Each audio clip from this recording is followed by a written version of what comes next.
அண்ணா எல்லாருக்குமே தாய்மாமானா 50 வருஷமா தாய்மாமா எங்கனே காணாம போனாரு. எத்தனை சகோதரிகளுக்கு சீர் கிடைச்சது, எத்தனை சகோதரிகள் வீட்டில் விசேஷம் நடந்தது, அப்பெல்லாம் தாய்மாமா எங்கே போனாரு?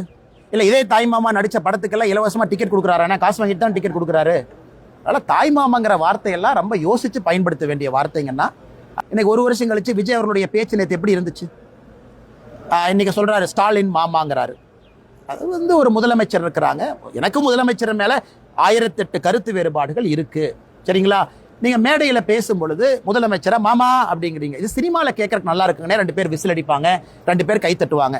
யாரோ திமுக அமைச்சர் விஜய் அவரை பார்த்து பூமர்னு சொன்னால் எப்படி இருக்கும்? இன்னைக்கு ஏங்க நீங்கள் பூமர் மாதிரி பேசுகிறீங்க, 51 வயசில் பூமர் மாதிரி பேசுகிறீங்க, நீங்கள் பேசுகிறதுக்கும் கீழே இருக்கிறதுக்கும் சம்மந்தம் இல்லைன்னா விஜய் அவர்கள் மனசு கஷ்டப்படுமா கஷ்டப்படாதான்? ஏன்னா அதே வார்த்தையை நாம் பயன்படுத்துவதற்கு எவ்வளோ நேரம் ஆகும்? 2 நிமிஷம் போதும். ஆனால் சில வார்த்தைகளை சில இடத்துல பயன்படுத்துவதற்கு முன்பு மக்கள் பக்குவத்தை எதிர்பார்க்குறாங்க. பக்குவம் இல்லாமல் எப்படி முதலமைச்சராக தமிழக மக்கள் ஏற்றுக்கொள்வார்கள்? நன்றி அண்ணா.